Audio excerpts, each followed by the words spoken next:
চাওক আজি আপোনাৰ আঘোণ মাহ বুলি ক'লে মানুহ চহা কৃষকৰ একদম আপোনাৰ মনটো উগল থুগুল হৈ থাকে কাৰণ যে আৰু আঘোণটোক এটা মাহৰ পিছতে আমাৰ অতিকৈ আদৰৰ ভোগালী বিহু আহি আছে সেই গতিকে চহা কৃষকে এতিয়া যিমান পাৰে যৎপূৰ নাচি তেওঁলোকে বাকী কাম বাদ দি আপোনাৰ মানে ঘৰলৈ সোণগুটি চপোৱাত ব্যস্ত হৈ আছে।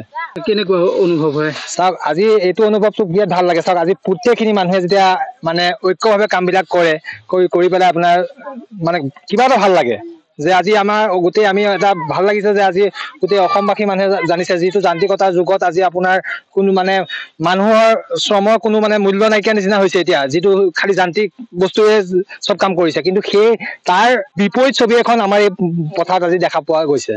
কিমান মান গাঁৱনী কৃষক আছে ইয়াত? চাওক আপোনাৰ ইয়াত প্ৰায় এতিয়া আজি 300-400 মানুহ দাৱনী লাগি আছে গোটেই চাৰিওফালে যদি আপোনালোকে কেমেৰা দিয়ে তেতিয়াহ'লে দেখা পাব 400-500 মান লাগি আছে।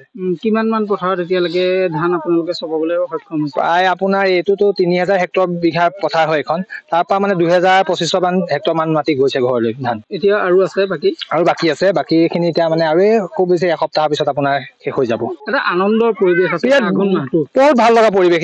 এই পৰিৱেশটো আপোনাৰ চাওক এই পৰিৱেশটো আপোনাৰ অতীজৰ পৰা চলি আছে পৰম্পৰাগত এটা পৰিৱেশ হয় নে সেইটো আমি প্ৰত্যেকে আগলৈকো লৈ যাব লাগিব।